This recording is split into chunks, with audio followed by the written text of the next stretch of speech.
Alright, et bienvenue sur les ondes de Radio Mojo 94.00. Alors on accueille un nouveau projet dans notre petite tournée des projets du CNUS Festival. Voilà, je vous laisse un peu vous présenter tous les deux chacun et puis après nous expliquer un peu le projet. Salut Valentin, merci de nous accueillir dans ta cabine de bateau de Radio Pirate. Je m'appelle Robinson, je suis en 2e année de scénographie à la Cambre et je suis là avec Mona. Ouais, et moi c'est Mona, je suis en cinéma d'animation à la Cambre et du coup on est venu sur le CNUS pour un projet baleine en anamorphose. Voilà. Ouais, exactement, ça a commencé dans le cadre du cours de perspective, un cours qu'on a là-bas qui est commun à toutes les options, où on a dû réaliser dans ce lieu, déjà par croquis et par intention, un projet d'anamorphose. Donc on pouvait choisir n'importe quel sujet, il fallait que ce soit un minimum engagé dans les faits, mais après chacun faisait un peu ce qu'il voulait. Et puis un lieu dans le bâtiment qu'on a visité alors qu'il était totalement vide, et on a été assez libre dans la sélection. Et donc vous travaillez en collectif, vous êtes plusieurs sur le projet. Vous êtes que tous les deux ou vous êtes... Ouais. On est que tous les deux et en fait on avait plein de copains qui sont passés nous aider, donc on a eu plein de petites mains. Et aussi pour la collecte, parce qu'en fait comme on récolte toutes les bouteilles un peu dans la rue, on les récolte par terre, on a un peu nettoyé tout le lieu. Du coup on a plein de copains qui nous aident à récupérer les bouteilles, à faire tout ça, à monter. Et même les professeurs qui sont passés nous aider aussi, donc c'est cool. Ouais, on a dû ratisser large parce que donc c'est un projet de baleine, c'est une forme de baleine, tout en bouteille en plastique qu'on a récupéré dans le quartier et dans les points de collecte qu'on a mis en place, que ce soit à la Cambre ou autre. Et on s'est rendu compte qu'il nous en fallait une quantité assez exceptionnelle, et ce qu'on avait au début, ça suffisait pas du tout. Donc on a mis à contribution un peu toutes les personnes qui voulaient bien nous aider. Ok, chouette. Et donc cette idée de baleine, comment ça vous est venu ? Pourquoi ? Au début on voulait faire un dinosaure, mais apparemment ça marchait pas. Et du coup on s'est dit la baleine, on voulait parler de l'écologie. Et la baleine c'est un peu venu comme ça d'un coup. Après on en a vu partout des baleines en plastique. Ça a été infâme, le projet a été fait 15 millions de fois. Au début ils m'envoyaient plein de messages Facebook. Il y a des baleines à droite à gauche, mais en fait c'est le lieu qui nous a vachement inspiré. On est dans le patio au rez-de-chaussée.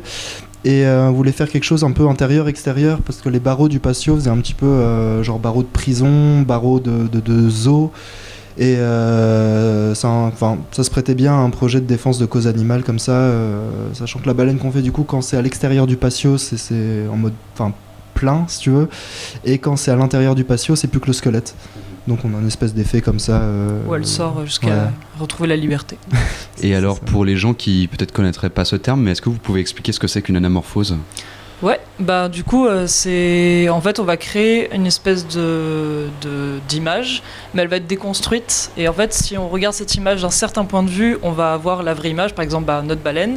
Mais si on arrive d'un couloir et qu'on n'a pas vu le point de vue où il faut se placer, l'image elle va être complètement déconstruite et ça va pas avoir de sens. Donc il faut trouver le sens, il faut trouver le bon point de vue pour avoir le sens de l'image. C'est ça, ouais, si tu arrives d'un des deux côtés, si tu fais le tour du patio, d'un côté tu vas arriver sur un tas de bouteilles un peu abstraites, tu vas te demander ce que c'est, mais si tu fais le tour par l'autre côté, là tu vas tomber directement devant le point de vue et tu vas te rendre compte tout de suite que c'est une baleine.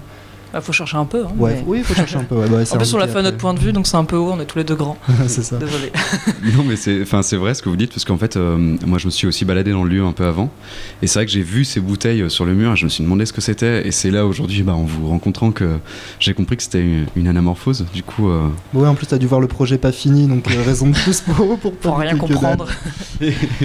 Et le projet fini, justement, quand est-ce qu'on va pouvoir le voir ? Inch'Allah ce soir, mais... Ce soir, ouais. On verra. Ouais, normalement, on va essayer de le terminer pour ce soir parce que les jurys arrivent et on n'aura pas tellement le temps de revenir bosser ici des journées pleines, je pense. Mais même s'il reste plus grand chose à faire, on repassera une fois pour terminer. Donc d'ici samedi en tout cas, pour l'ouverture un peu plus artistique du lieu, normalement ça devrait être en place. Il y aura quelque chose à voir. Mais pour les auditeurs, pour les gens qui regarderont la rediffusion, je prendrai, si ça vous embête pas, une photo du projet qui ira sûrement avec la vidéo avec plaisir. De podcast, histoire qu'il y ait aussi l'image un peu de ce que vous avez fait comme travail. Et donc du coup c'est un projet que vous faites pour les études. Oui. Et au-delà de ça, vos pratiques un peu personnelles, rapidement, juste sur quoi vous travaillez chacun, peut-être de manière plus intime? Du coup, moi, en cinéma d'animation, là cette année, je suis en train de faire un film traditionnel, donc je fais tout sur papier, donc je repars un peu à la base de l'animation. Et là, c'est un sujet imposé cette année, c'est l'adaptation de La Petite Sirène. Du coup, on l'adapte un peu comme on veut, donc moi je suis partie dans un délire d'une femme qui retourne un peu à ses sources, à sa sexualité, ses désirs. Voilà, donc je m'amuse bien, je suis tout au tradi, donc c'est vachement agréable de ne pas être sur l'ordi en fait toute la journée. Et voilà, donc au moins je cours partout, je fais mes photos, je scanne, je bidule. Enfin, je suis pas juste devant mon ordi, c'est ça qui me fait plaisir dans l'animation. Ouais. Et en scénographie, dans cette section, on touche un petit peu à tout, que ce soit du décor de cinéma, de la mise en scène dans le théâtre, même du costume. Et en ce moment, on est sur un projet performance sur le thème des monstres. Donc on est totalement libre et il faut inventer une petite forme tout personnelle. Donc une performance de 5 minutes qui va mettre en scène un aspect de la monstruosité, que ce soit physique, moral, humain ou pas. Très libre là-dessus. Et t'as déjà commencé à avoir une idée? Oui, il y a eu quelques petites expérimentations. La première idée était assez... Ça serait compliqué à expliquer, mais ça devrait se faire. Raconte aux téléspectateurs. Les jurys vont bientôt découvrir ça. Si vous nous écoutez, cher professeur, soyez indulgents. Avec Robinson. Et ben super, merci à vous d'être passé sur les ondes. Merci à toi. Avec plaisir, merci beaucoup. Et puis on pourra retrouver donc votre travail pour le public, en tout cas samedi du coup, j'imagine. C'est ça. Au CNUST. Et puis sinon, pour vos jurys, j'espère que ça va bien se passer. Je vous souhaite très bon courage. Ça va aller. Bon, on retourne sur Jimi Hendrix, ça vous va? Ouais. Parfait. Allez, cool, parfait. Allez, 94.00 Radio Mojo.